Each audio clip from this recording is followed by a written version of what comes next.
चवदार तळे जलशुद्धीकरण व परिसराचे सुशोभीकरण 20 मार्च 1927 रोजी डॉक्टर बाबासाहेब आंबेडकर यांनी महाड येथील चवदार तळ्यावर ऐतिहासिक सत्याग्रह करत बहुजन समाजाला पाण्याचा मूलभूत हक्क मिळवून दिला।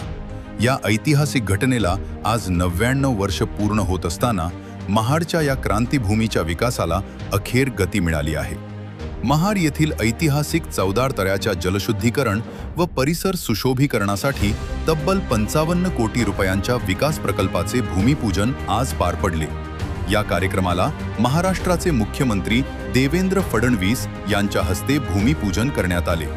यावेळी सामाजिक न्याय मंत्री संजय शिरसाट, मंत्री भरत गोगावले, मंत्री उदय सामंत, मंत्री आदिती तटकरे, नामदार प्रवीण दरेकर, खासदार सुनील तटकरे, केंद्रीय मंत्री रामदास आठवले तसेच इतर मान्यवर उपस्थित होते।